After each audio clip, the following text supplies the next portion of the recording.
Good morning everyone. Stereochemistry of organic compounds में आज हम देखेंगे determination of configuration of geometrical isomers, ज्यामितीय समायोजक के विन्यास का निर्धारण। ज्योमेट्रिकल आइसोमर्स के कॉन्फ़िगरेशन को डिटरमाइन करने के लिए कुछ महत्वपूर्ण और सामान्य विधियाँ देखते हैं कि कौन कौन सी हैं। सबसे पहले हैं फिजिकल मेथड्स। फिजिकल मेथड में आता है dipole moment, melting point and boiling point. Generally cis isomers के डायपोल मोमेंट ज़्यादा होते हैं ट्रांस आइसोमर्स के कंपैरिजन में।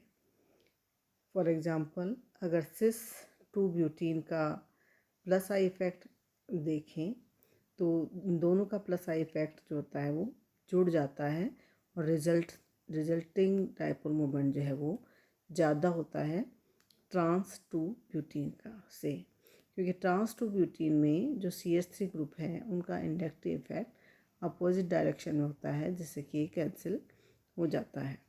तो हम यहाँ देख रहे हैं दोनों example, cis 2 butene and trans 2 butene. Cis 2 butene में म्यू है 0.33, जबकि ट्रांस 2 ब्यूटीन में ये 0 है।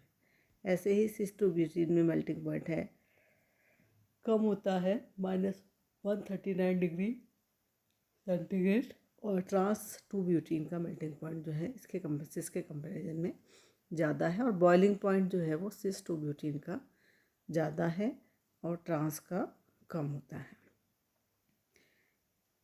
क्योंकि ये बहुत ज़्यादा पोलैरिटी होती है इनमें और लोअर सिमेट्री होती है, तो सिस आइसोमर के जो है हायर बॉइलिंग पॉइंट होते हैं और लोअर मेल्टिंग पॉइंट होते हैं देन द ट्रांस आइसोमर।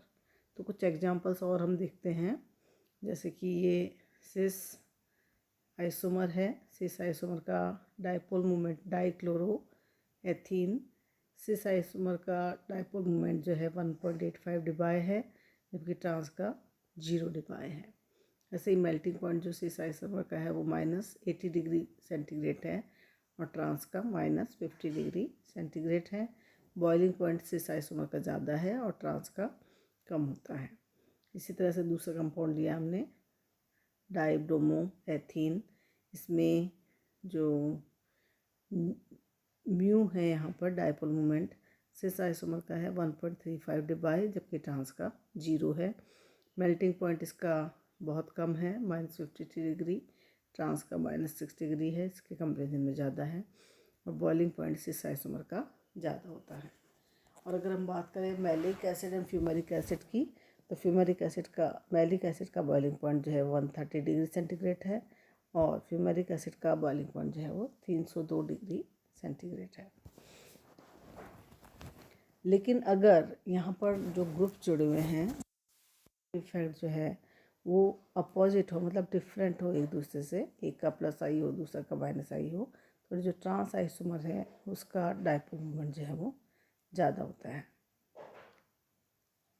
जैसे कि हम इस एग्जांपल में देख रहे हैं, सिस 1 क्लोरोप्रोपीन और ट्रांस 1 क्लोरोप्रोपीन।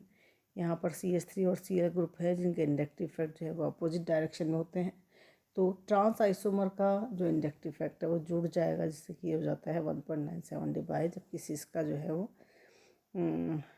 अपोजिट डायरेक्शन में होने के कारण ट्रांस के कंपैरिजन में कम होता है डायपोल मोमेंट। दूसरा जो मेथड है इनका ज्योमेट्रिकल आइसोमेरिज्म को डिटरमाइन करने का, वो है केमिकल मेथड। केमिकल मेथड में साइक्लाइजेशन होता है सिस और ट्रांस आइसोमर का। जनरली जो सिस आइसोमर है उसमें रिंग क्लोजर जो है वो आसानी से हो जाता है ट्रांस आइसोमर के कंपैरिजन में, क्योंकि सिस आइसोमर में जो ग्रुप्स हैं वो एक साइड में रहते हैं।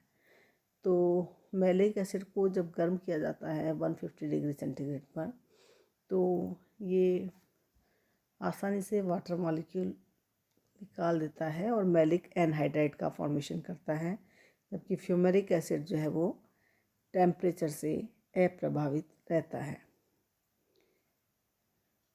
ये जो है फ्यूमेरिक एसिड जो है वो 300 डिग्री टेम्परेचर पर ही साइक्लाइज होता है और एनहाइड्राइड का फॉर्मेशन करता है।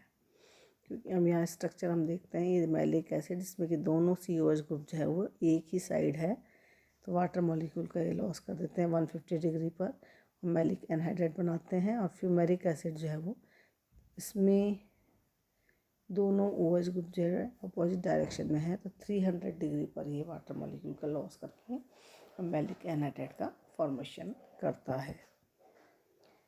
अब हम देखते हैं कि ऑक्सीम्स में किस तरह से ज्योमेट्रिकल आइसोमेरिज्म पाई जाती है। ऑक्सीम क्या होते हैं? ऑक्सीम डेरिवेटिव होते हैं कार्बोनिल कंपाउंड्स के, जो कि एल्डिहाइड और कीटोन के कंडेंसेशन के द्वारा बनते हैं। किसके साथ? हाइड्रोक्सिल एमीन के साथ में।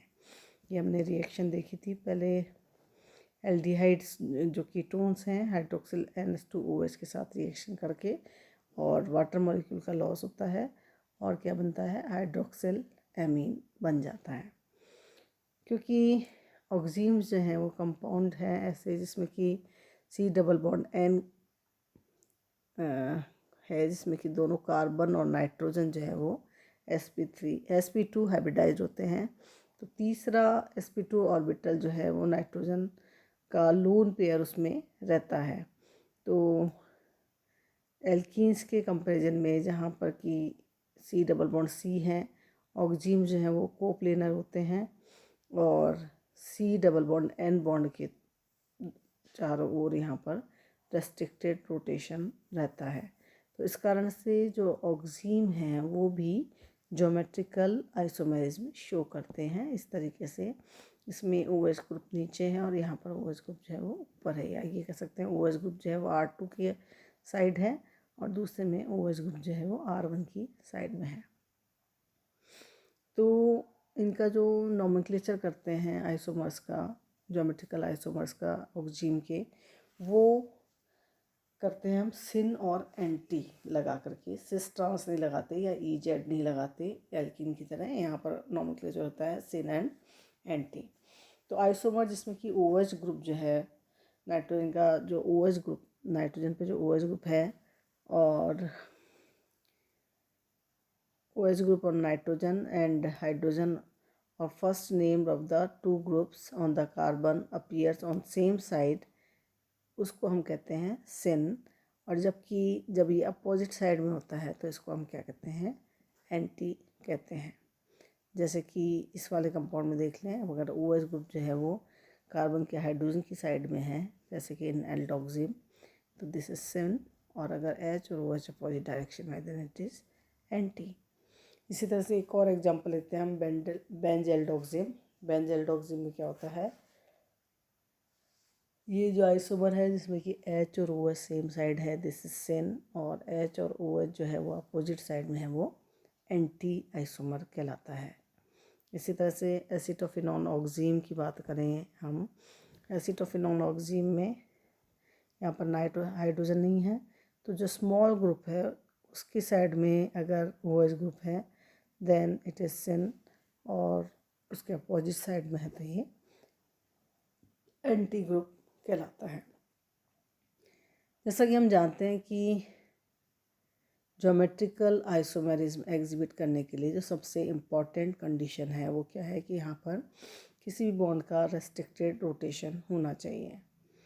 तो कंपाउंड जिसमें कि डबल बॉन्ड है उनके अलावा साइक्लिक कंपाउंड जैसे कि और उनके डेरिवेटिव जैसे cycloalkene, cyclopropane, cyclobutane, cyclopentane, cyclohexane, ये भी ज्योमेट्रिकल आइसोमेरिज्म शो करते हैं क्योंकि यहाँ पर इनका रोटेशन जो है वो रेस्ट्रिक्टेड होता है इन कंपाउंड्स में ड्यू टू साइक्लिक स्ट्रक्चर। तो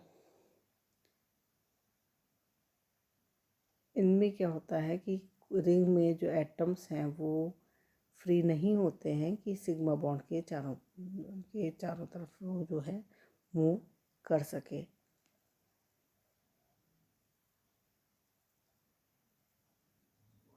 जो रिंग होती है इन कंपाउंड्स में कार्बन एटम की, उसको इस तरह से कंसिडर किया जाता है कि ये हॉरिजॉन्टल प्लेन में है और पोर्शन जो कि व्यूअर की तरफ अपीयर होता है उसे डार्क लाइन से इंडिकेट करते हैं, और पोर्शन जो कि व्यूअर से अवे होता है उसे हम ऑर्डिनरी लाइन द्वारा इंडिकेट करते हैं। तो सब्स्टिट्यूएंट जो है वो हॉरिजॉन्टल और वर्टिकल लाइन पे रखे जाते हैं। तो group appearing at the top of vertical line is considered above the plane and at bottom of the vertical line is below the plane। इस तरह से हम कंसिडर करते हैं। जैसे साइक्लिक रिंग है वो तो हॉरिजॉन्टल प्लेन में है, जो डार्क लाइंस हैं वो से दिखाया है जिन ग्रुप्स को, यानी कि टुवर्ड्स व्यूअर। नॉर्मल लाइन से जो दिखाया है वो अवे फ्रॉम व्यूअर, और जो ये CST ग्रुप जो नीचे की तरफ है that is below the plane, और जो ऊपर की तरफ है that is above the plane. इसको हम इस तरह से रिप्रेजेंट करते हैं। इसके अलावा जो ब्रोकन वेज लाइंस हैं वो भी इंडिकेट करती हैं बिलो द प्लेन को, और साइड वेज जो लाइन है वो अबव द प्लेन को इंडिकेट करती है, और ये जो डार्क लाइन है that is towards the viewer. तो इस तरह से हम मॉलिक्यूल को कंसिडर करते हैं। अब इसके एग्जांपल्स कुछ हम देखें तो इन साइक्लिक स्ट्रक्चर में 1,2-डाइमिथाइल साइक्लोप्रोपीन ये जो है कंपाउंड, इसमें दोनों CH3 और HH अगर एक साइड है, मतलब ऊपर प्लेन के ऊपर या प्लेन के नीचे हैं, देन इट इज सिस। और H और H एक प्लेन के ऊपर है एक प्लेन के नीचे है, then it is trans isomer. इसी तरह से साइक्लोब्यूटेन 1,2-डाई कार्बोक्सिलिक एसिड की बात करें तो दोनों COH ग्रुप जो है वो ऊपर की ओर हैं, प्लेन के ऊपर की सेम साइड में है, then it is cis. Opposite side में एक ऊपर है प्लेन के और एक नीचे है, then it is trans isomer. और एक एग्जांपल लेते हैं हम 1-ब्रोमो-2-क्लोरो-साइक्लोपेंटेन। इसमें H और H जो है वो दोनों नीचे की साइड है, देन इट इज सिस। और H और H एक ऊपर और एक नीचे अपोजिट डायरेक्शन में, देन इट इज ट्रांस।